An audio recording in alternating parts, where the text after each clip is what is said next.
દરિયાઈ ગાય સૌથી વધારે ક્યાં જોવા મળે? તો અહીંયા જરાક ધ્યાન આપો.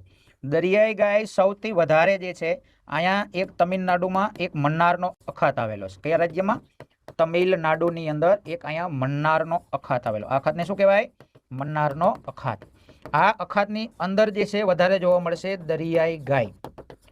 બરોબર, સમુદ્રની ગાય જેને કહેવાય. બરોબર, દરિયાઈ ગાય જેને આપણે ડુગોંગ કહીએ. શું કહીએ? ડુગોંગ. ચાલો, ડુગોંગ. સમુદ્રનો ઘોડો નથી પૂછ્યો, સમુદ્રની ગા પૂછીશ. તો હવે સમુદ્ર જ્યાં હોય ત્યાં જવાબ આવે. બરાબર છે, સમુદ્ર જ્યાં હોય ત્યાં જવાબ આવે. યસ, તો આવશે સાચો જવાબ મરીન નેશનલ પાર્ક. તો અહીંયા હોત મરીન નેશનલ પાર્ક છે, યાદ રાખો, મન્નાર મરીન નેશનલ. અને અહીંયા નેશનલ પાર્ક છે, આને મરીન જ કહેવાય. પણ આ જામનગર વાળું છે, દ્વારકા વાળું. આ મન્નારના અખાત વાળું મરીન નેશનલ પાર્ક, આ કચ્છના અખાત વાળું મરીન નેશનલ પાર્ક. બે અલગ અલગ છે. બરોબર, બંનેમાં શું જોવા મળે? ડુગોંગ જોવા મળે, સમુદ્રી ગા જોવા મળે. સમુદ્રની નીચે જે ઘાસ થાય, સમુદ્ર નીચે જે ઘાસ થાય એને આ જીવ ખાય છે, એટલે આને સમુદ્રની ગા કહેવાય. શું કહેવાય છે? સમુદ્રની ગા કહેવાય.